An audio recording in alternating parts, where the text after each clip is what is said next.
Sobrevivências. Sobrevivências. Sobrevivências. Sobrevivências. Sobrevivências. Olá pessoal, aqui quem fala é Denis Carvalho, diretamente de Americana, interior paulista. Sejam muito bem-vindos, muito bem-vindas ao quarto programa do nosso podcast Sobrevivências na Rádio Dom. Nosso programa é um espaço criado para compartilharmos nossas experiências, vivências e impressões em tempos de confinamento por conta do Covid-19, também conhecido como coronavírus. E esse é um ponto de encontro da forma como a gente pode fazer hoje, se reunindo só que à distância, para a gente se ajudar e passar por essa crise juntos. O podcast Sobrevivências, realizado com o apoio da Disco 1 Produção Cultural e da Rádio Tom, vai ao ar todas as quintas-feiras, às 11 e com reapresentação às 20 horas na Rádio Web Dom. Na sexta-feira também já estará disponível no SoundCloud e no YouTube, e também no site www.radiowebdom.com e nas redes sociais da rádio. No programa de hoje, que foi gravado no dia 21 de abril, através da plataforma Zoom, já que estamos todos de quarentena, teremos a participação da professora formada em letras na USP, Marina Lee Kolbachini, e da economista também formada na USP, Lígia Toneto. Muito obrigado pela participação de vocês. Marina. Oi, Denis. Para você, como está sendo passar esse tempo de quarentena, de pandemia, e como que está sendo essa experiência para você? Como estão sendo os seus cuidados, as maiores dificuldades que está enfrentando? Bom, está sendo difícil, acho que para a maioria das pessoas, né? Mas eu acho que, no meu caso, estou tentando ver como um tempo necessário para estabelecer prioridades, estabelecer em quais projetos eu quero, de fato, estar. Também tem sido um tempo muito bom para observar, no final das contas. Eu tenho observado muito a minha filha, ela tem 2 aninhos, né? Vai fazer 3. E assim, é muito interessante porque para ela não. Ela está no mundo encantado da maravilha, porque ela pode brincar o dia inteiro, ela dorme de forma mais livre, sem os horários da escola, ela tem mamãe e papai o tempo todo. Assim, a gente está conseguindo fazer muita brincadeira, está conseguindo fazer muitas atividades. E eu vejo que ela tá encantada, né? Então é tudo uma questão de perspectiva. Ao mesmo tempo, enquanto isso, eu estou acompanhando a política, estou acompanhando as mortes, são duas coisas, né? Acompanhar a saúde, acompanhar a política, você vendo tantas mortes, vendo gente pedindo AI-5, e você fala, meu, que mundo que eu tô deixando para essa guria? Que eu, no caso, eu nasci em 85, né? Então, tinha acabado de terminar a ditadura, a Constituição escrita mesmo em 88. E aí você fala, nossa, eu vivia democracia, sim. E agora esse momento maluco. Então, isso tem me assustado bastante. Quanto aos cuidados, assim, basicamente, lavar as mãos, passar álcool em gel, quando sai, troca o calçado, mas tenho ficado mais em casa mesmo. A gente estava conversando esses dias lá pelo Messenger, né? E você me mandou um artigo que o Matheus Araújo publicou no UOL no dia 3 de abril, né, no começo do mês, falando um pouco sobre o que é a necropolítica e o que tem a ver com a pandemia e com as falas do presidente Jair Bolsonaro. E já entrando nessa parte que você começou a falar desse acompanhamento, né, de como que está a política, explica para a gente um pouquinho aí, para todo mundo que está ouvindo, o que é essa necropolítica e realmente como ela se conecta com as ações do Bolsonaro no meio dessa crise do coronavírus. Necro vem da palavra morte, então é a união do termo morte e política, que seria a arte de gerir a comunidade. E aí tem um filósofo camaronês, Agamben, que ele vai estudar o Michel Foucault, e ele chega, estudando Foucault, que estudou as relações de poder e como que eu controlo os corpos, como que eu docilizo as pessoas, como que eu deixo as pessoas dentro aí de um regime de atuação em que elas não burlem tanto a lei. E aí o Agamben vai chegar ao conceito de necropolítica dialogando com o que vem antes, que é o Michel Foucault. Aí que ele percebe? Ele vai lá, lê o Foucault chega às seguintes conclusões, que para docilizar os corpos eu preciso da igreja, do Estado, da família, aí dos hospitais psiquiátricos, enfim, eu preciso de uma série de instituições, uma espécie de aparato, que ele chama de aparato biopolítico, para deixar as pessoas controladas. O Agamben vai para frente, ele vai dizer que não, agora a gente tem uma necrobiopolítica, porque além de eu ter corpos docilizados, eu tenho corpos que são matáveis, ou seja, eu tenho corpos que podem ser mortos e que ninguém e não vai fazer falta. Não estou falando que eu acredito nisso, mas que para essa visão política não vai fazer falta. Então, que corpos são esses? O corpo de um jovem negro da periferia, o corpo de um idoso, todos esses corpos estariam aí dentro dos que não merecem atenção do Estado para com eles. E aí o Matheus Araújo, que a gente, enfim, recomenda aí para todo mundo, ele vai fazer isso muito bem, pegando frases do próprio Bolsonaro. E aí, como o Bolsonaro ele é rico em, né, produzir discursos dessa maneira, no domingo mesmo já teve outra frase e na segunda-feira já teve uma outra frase ainda mais forte, que evidencia ainda mais essa questão da necropolítica. Ele, no domingo, falou assim: eu confio em vocês e vocês acreditam no Brasil. E ele apontava para ele mesmo como se ele fosse, então, o próprio Brasil, né? Então, ele é a máxima ele é o país todo.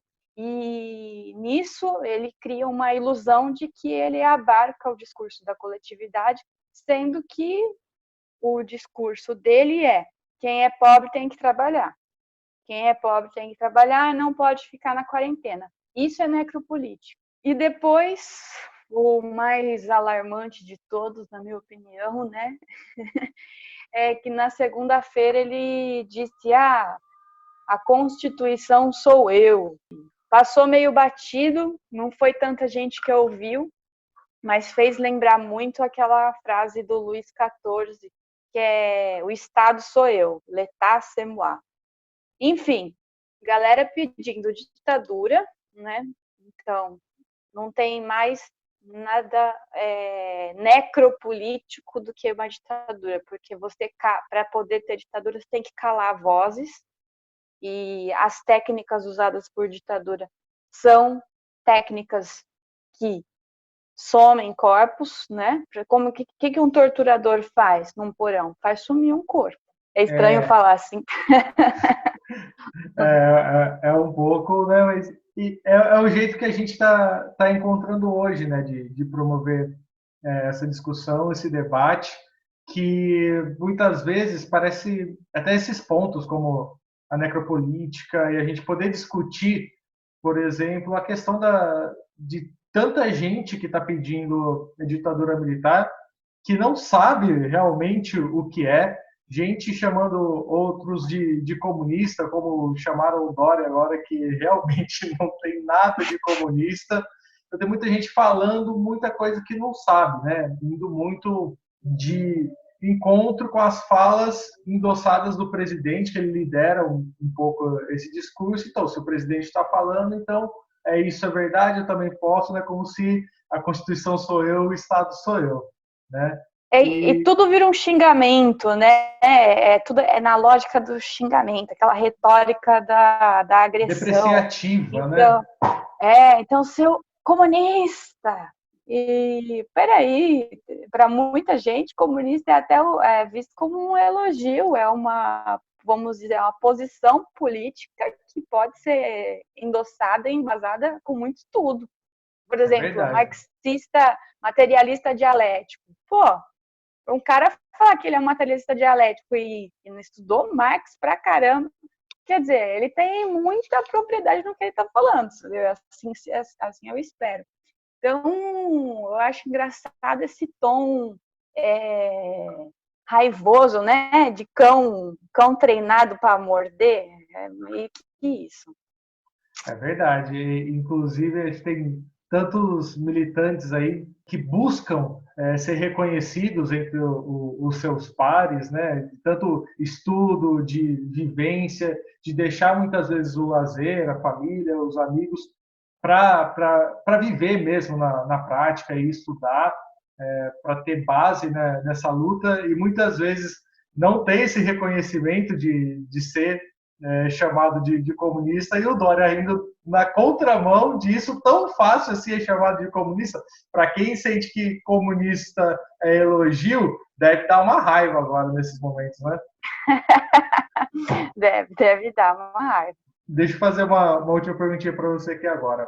Com tudo isso acontecendo, no meio desse cenário, você sendo professora, e fazer as pessoas entenderem que não pode mesmo voltar à ditadura, entender o que ela significa, o que é necropolítica e também o que é comunismo, o que não é comunismo, entender tudo isso que está acontecendo, pelo que a gente vê na repercussão, principalmente nas redes sociais, até em notícias de perseguição, está sendo muito difícil fazer esse debate em sala de aula. Qual é a sua experiência em cima disso, de conversando com outros colegas aí também? Como que você acha que a gente pode avançar nessa discussão? Denis, sendo muito sincera, minha experiência é que, dependendo dos temas que você toca, o resultado que você vai ter é uma demissão, porque você não consegue tocar com a profundidade necessária.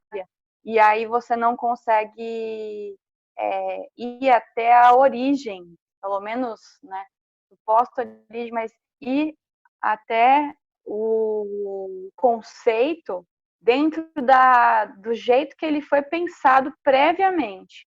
Você fica só na rasteira, ao resto do chão, sabe? Você fica ali limpando limpando o chãozinho, tentando corrigir aquele discurso mais raivoso dos alunos, porque os alunos, principalmente adolescentes, eles vão ficando com muita raiva porque eles não entendem nada do que está acontecendo.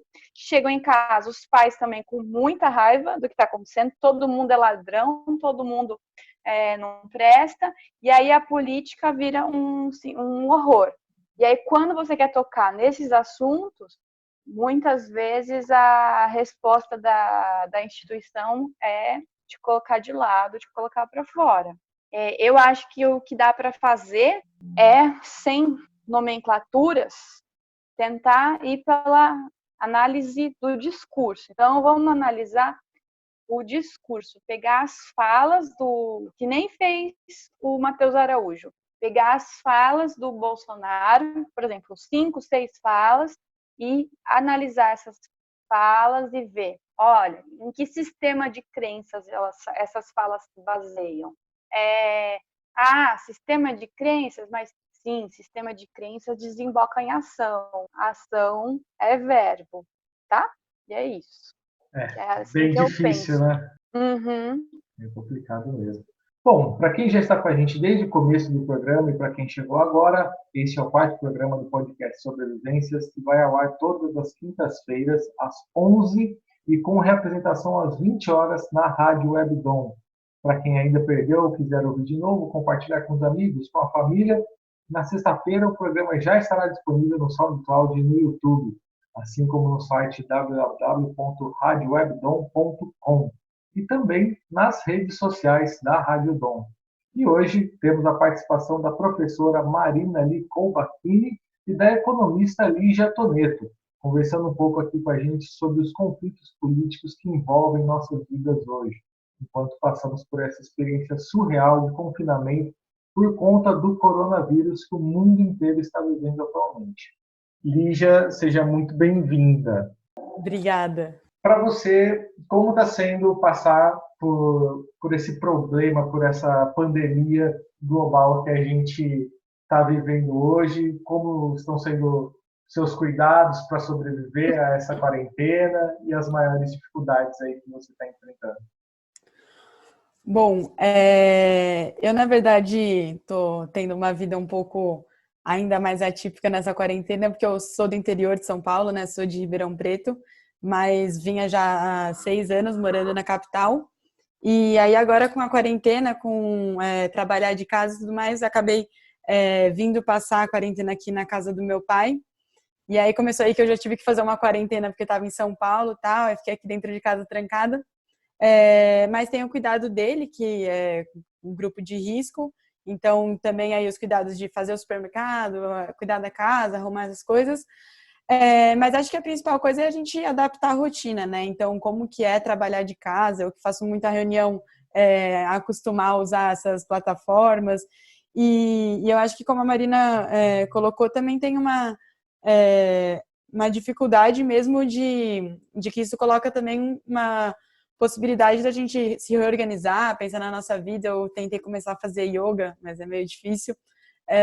Mas eu acho que é isso, assim, eu acho que a gente tentar reorganizar um pouco a vida em torno disso, apesar de que é muito difícil, porque a gente sempre está vendo notícias, sempre está vendo o que está acontecendo, e é difícil isso de não saber quando vai acabar, como que vai ser, quantas pessoas vão morrer nesse processo.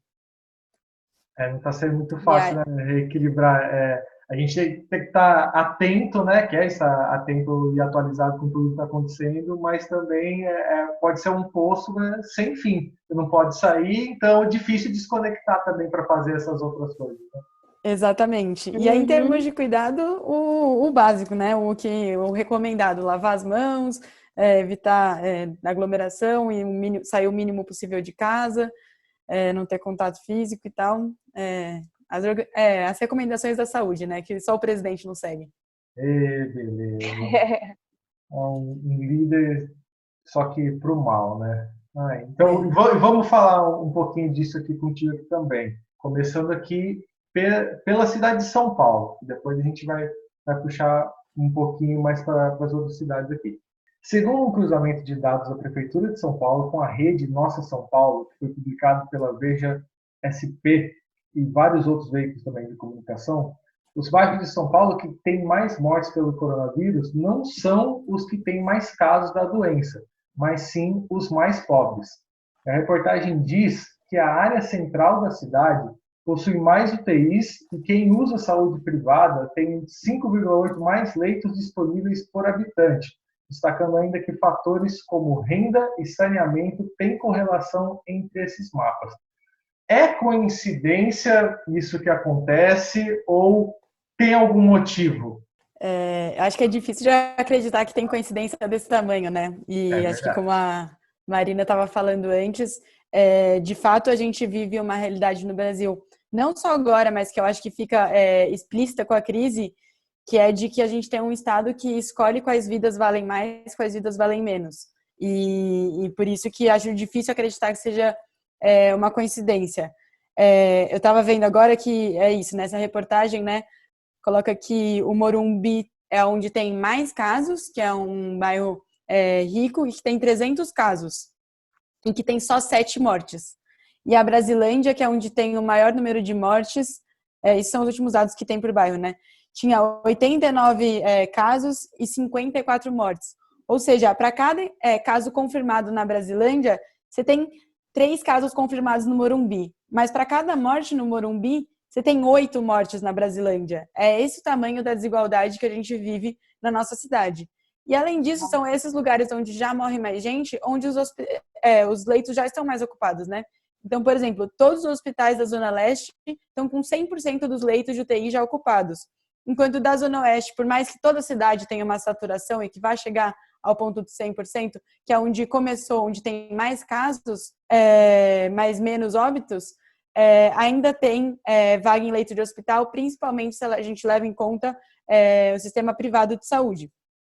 Então, essa é uma evidência de que a crise do coronavírus, ela expõe o Brasil a uma face mais perversa da política que a gente tem que lidar aqui, que é as desigualdades. Por exemplo, nos Estados Unidos tem um dado que já saiu, que os negros estão morrendo muito mais de coronavírus do que os brancos. Exato. Tem uma outra pesquisa que foi feita de que as mulheres são muito mais expostas ao vírus. Por mais que tenha menos mortes de mulheres, as mulheres elas enfrentam duas grandes dificuldades. Uma, que no Brasil 85% das enfermeiras são mulheres, enquanto menos de 50% dos médicos são mulheres, que é quem tem mais proteção, né, do que as enfermeiras que estão ali na linha de frente dessa luta. Mas também as mulheres, por esse tempo de isolamento, aumentou muito os índices de violência doméstica, né? No Rio de Janeiro, na primeira semana, aumentou em mais de 50%. Então, eu acho que todas essas coisas, elas colocam como as desigualdades que a gente tem no coronavírus, e que na cidade de São Paulo ela é uma desigualdade nítida territorialmente, trazem essas dificuldades para a gente lidar, assim, de que a gente vê que a gente tem um Estado que continua optando por quais vidas valem mais, quais vidas valem menos. É a mesma coisa que o Bolsonaro chamar as pessoas para trabalharem. E que é muito difícil mesmo, é muito diferente você conseguir fazer uma quarentena num bairro de centro, em que todo mundo consegue e pode fazer home office, tem internet em casa, tem acesso a tudo isso em casa, tem uma renda, tem uma poupança garantida, do que nos bairros das periferias, que na pesquisa que foi feita nas favelas, menos de 10% dos moradores de favela teriam poupança para viver uma semana.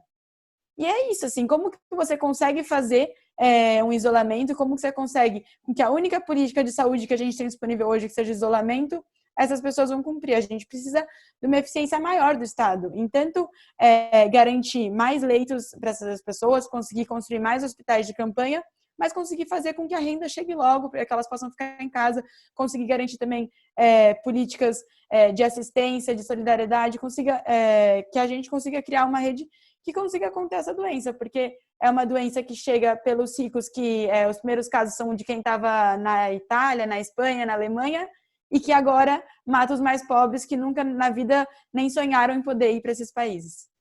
É verdade, é exatamente isso que acontece. E aqui ainda, a gente está aqui no interior, né, como você falou, tem Ribeirão, e eu e a Marina aqui em Americana, e recentemente o El País divulgou uma notícia aqui no dia 7, de que o interior de São Paulo relaxou a quarentena e que isso acabou acelerando, né, o contágio. E essa informação, inclusive, foi reforçada com a matéria publicada pelo Estadão nesse domingo agora, dia 19, dizendo que as mortes no interior e no litoral de São Paulo mais do que dobraram. E para você, por que isso vem acontecendo? Tem uma similaridade com essa diferença de cenário entre o centro e a periferia paulistana que você acabou de explicar um pouco para a gente? Eu acho que tem sim, até porque é isso, né? Você tem as rotas, né, do coronavírus no estado aqui, né? Que você tem a Castelo Branco, a Anhanguera, tal, a Dutra, que são rotas de que você tem muito fluxo, né? E que acaba levando. E a gente teve uma dificuldade também de demorar para entender qual seria o tamanho da crise, né? De demorar pelo isolamento, não disponibilizar testes, e que essa é uma mesma fase disso, assim, de uma doença que, como ela geralmente acontece isso, né? Nas pandemias, quando elas são disseminadas internacionalmente, elas chegam pelos grandes polos urbanos, das metrópoles, dos países que são onde tem os principais aeroportos. Por isso que não à toa aqui no Brasil, as primeiras cidades que têm os maiores números hoje São Paulo, Rio, Fortaleza e Brasília, se não me engano. Não sei se ainda é isso, mas essas foram as que no começo, pelo menos, tinham os maiores números. E aí depois você começa um processo de espalhar isso e ir para onde é mais difícil de cuidar, onde tem menos assistência. Inclusive a informação às vezes demora mais para chegar, então demora mais para cair a ficha dos moradores de uma cidade do interior que vem um caso só na cidade, de que pode ser que toda a cidade vai ser contaminada, né?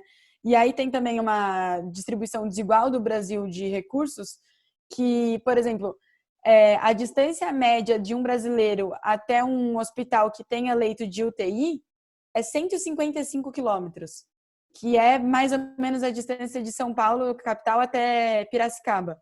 Aí, para um hospital de média complexidade, cai para 70 quilômetros. Mas é muita coisa, ainda mais num momento como esse, que a gente não tem uma estrutura que consiga levar os doentes, que consiga fazer isso, e que isso torna muito difícil. Por exemplo, eu acho que muito provavelmente a gente tem uma subnotificação ainda maior no interior do que a gente tem na capital, porque a gente tem uma falta de testes muito grandes. Mas quando a gente tiver testes, quanto tempo vai demorar para esses testes serem descentralizados e espalhados pelo Estado, né? Porque eu acho que além de uma questão de uma política de saúde que precisa aumentar a testagem, então, por exemplo, para as pessoas que estão contaminadas saberem se estão contaminadas ou não, mas para as pessoas que morreram também saber as estatísticas de o quanto está matando, a gente precisa acabar com fila de 3 mil pessoas que estão para ser testadas. A gente precisa conseguir avançar nisso, e isso é muito difícil quando a doença se espalha como ela se espalhou e chega em tantas cidades e torna tão mais difícil a comunicação. A situação tá bem caótica mesmo, mas procurando uma luz no fim do túnel, o que é possível a gente fazer para melhorar esse cenário? Eu acho que se tivesse resposta certa, a gente estaria fazendo, mas o que eu acho que a gente precisa fazer para, no mínimo, conter são 3 frentes. Acho que a primeira coisa é que eu acho que o Estado precisa assumir o papel de cuidar do povo, assim, não é cuidar só do país. O Estado precisa cuidar da população. E aí tem uma primeira coisa que é investimento em saúde. A gente precisa urgente de mais equipamento. A gente precisa, se os Estados Unidos vai barrar os equipamentos que vêm da China, que a gente faça que nem o Flávio Dino, importe pela rota da Etiópia, a gente ache saídas para conseguir cuidar da nossa população. Um outro é garantir renda, porque sem renda as pessoas não vão ficar em casa, as pessoas não vão ficar em casa morrendo de fome, então a gente precisa garantir isso. A gente precisa garantir que o auxílio do governo chegue nas pessoas, porque tem mais de 5 milhões de pessoas no Brasil que não têm acesso à internet ou estão ligadas no sistema bancário e não conseguem acessar o auxílio, e é quem mais precisa. Então, acho que as escolas, as igrejas têm que abrir suas portas com internet para que as pessoas possam usar o espaço para acessar e conseguir ter acesso ao seu benefício. E a gente precisa de crédito para as empresas não demitirem todo mundo quando isso acabar, porque a gente tem que pensar também no pós-crise. Mas o Estado assumir esse papel é também garantir a cultura, garantir a sobrevivência também dos artistas, que tem uma minoria, o setor da cultura foi um dos mais afetados, uma minoria de artistas tem conseguido sobreviver por meio de lives. Mas esses são os grandes artistas que já têm uma promoção para isso. O Estado precisa e pode assegurar e promover lives de menores artistas, por exemplo, financiar outras atividades culturais nesse momento. Além disso, uma outra frente que o Estado que tem que ser responsável, mas que a população pode trabalhar para minimizar os efeitos, são redes de solidariedade. Para além de campanhas de arrecadação, de cesta básica, de apoio, de ajuda psicológica, também tem uma possibilidade da gente trabalhar, por exemplo, com os bairros fazendo combinado de um só no mercado, nos prédios, fazer as compras para as pessoas, quem é mais jovem, fazer a compra para quem é mais idoso, minimizar o risco e ter um cuidado coletivo, porque acho que só assim, só se a gente tomar conta, a gente vai garantir que a gente sobreviva a essa crise. E aí, depois disso, a gente vai ter que lidar com todos os estragos que isso causou, mas para a gente seguir e erguer. Porque a gente não pode enfrentar, para além do momento mais difícil que a gente vive, talvez na história do país, com um governo que escolhe, que pratica uma necropolítica, que escolhe quais vidas valem mais, quais vidas valem menos, e enquanto isso a nossa população está morrendo e nosso presidente está indo na rua falando que é uma gripezinha. Minhas queridas, muito obrigado de coração. Quero agradecer muito a participação aqui hoje de vocês, a Marina e Lígia. Muito obrigada, Denis, por me convidar para participar do programa. É uma iniciativa muito importante, muito legal. E acho que é importante a gente lembrar que mesmo em tempos de coronavírus, mesmo em tempo de isolamento, é sempre tempo e sempre necessário que a gente esteja lutando contra a desigualdade social. Muito obrigada, Denis, pela oportunidade. Conforme disse a Lígia, é sempre muito bom debater, discutir ideias, lutar aí pelo fim da desigualdade social.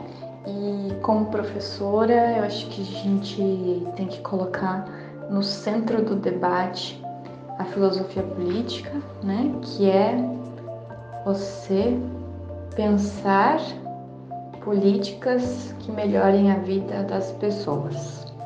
É isso. Muito obrigada pela oportunidade e até. Agradecer quem está em casa nos ouvindo. Esperamos que essa conversa possa ter sido positiva e útil de alguma forma para trazer mais força para nós superarmos juntos este momento.